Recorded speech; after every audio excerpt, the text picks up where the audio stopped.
Environment Design for Child Independence, presented by Michelle Murray. A place for everything and everything in its place is one of the main principles in the Design for Independence. The 5 main areas of focus in practical life include fundamental movement, environmental care, personal care, food preparation, and grace and courtesy.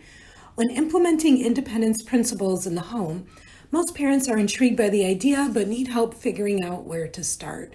But it begins with a particular mindset, believing that children, even infants and toddlers, are capable of more than you might realize.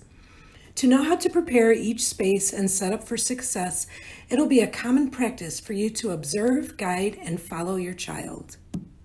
Fundamental movement skills provide the foundation of physical activity and coordination, giving children both the confidence and ability to engage and control their movement and exercises.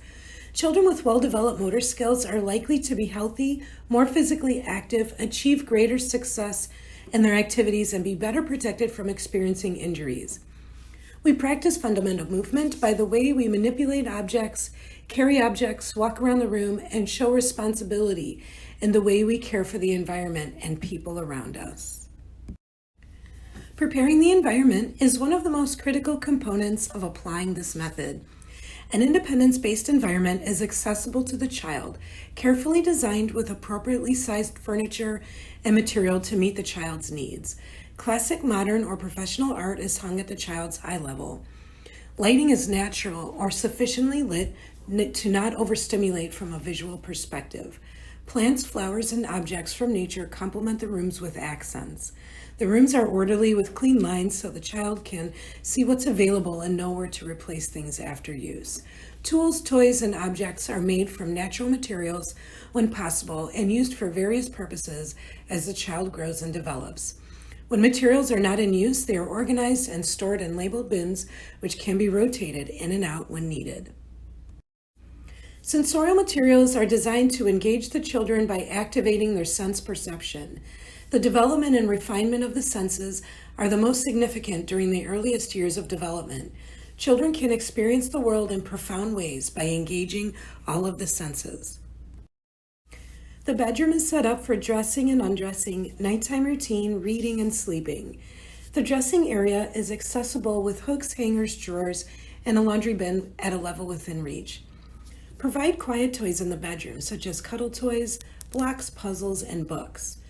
Lighting on a dimmer, a soothing sound machine, and lavender scent will help to set the mood and allow your child to relax during the nighttime routine and when falling asleep. Introducing a floor bed can happen anytime, but the earliest age is typically around 2 months old. Be sure to safety-proof and monitor the child often when introducing a floor bed. Some families opt to keep their child in a crib until toddler age. Be aware of your child's agility level. If the child is at risk of climbing out of the crib, it might be time to transition to a floor or toddler bed for safety. In the bathroom, we will be considering independence with toileting, bathing, hand washing, face washing, and brushing teeth. A changing pad can be placed on the bathroom floor instead of a high changing table for children in diapers.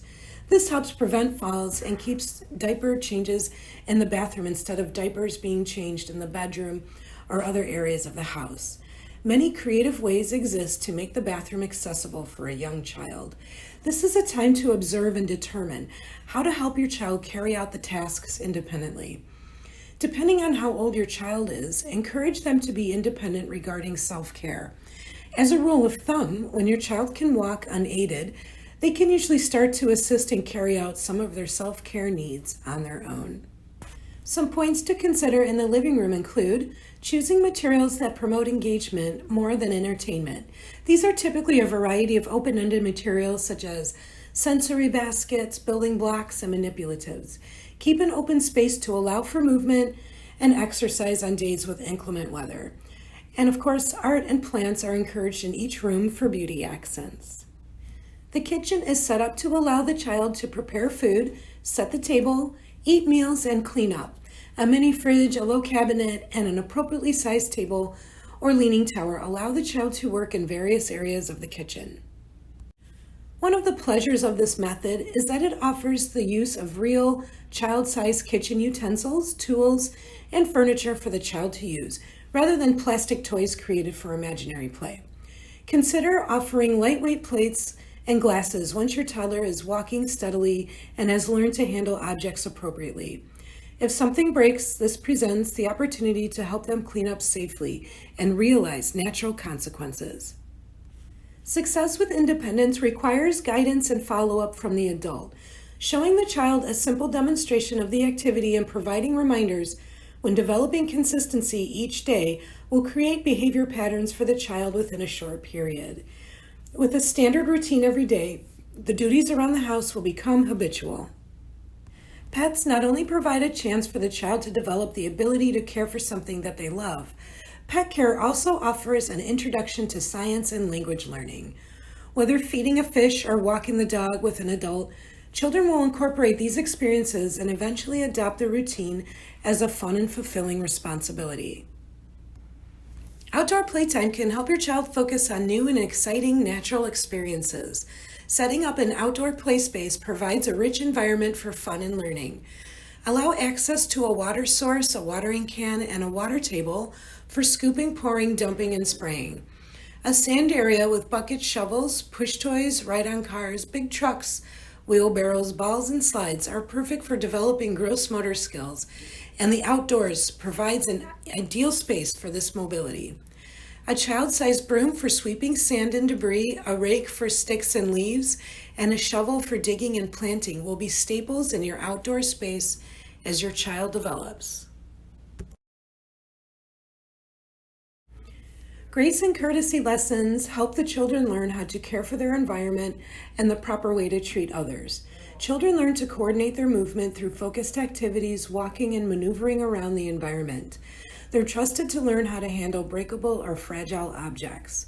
To cultivate these ideas, be intentional in your behavior. Remember that your child will soak up everything that you do. Move slowly so they could see how you are doing something, and use care when moving and handling objects in the environment. Show them to cover their mouths with the inside of their elbow when they cough. Model table manners and help your children learn how to sit appropriately, hold their silverware, and use an open cup.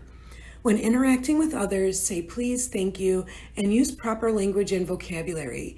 Try to maintain a calm voice when speaking, even when upset.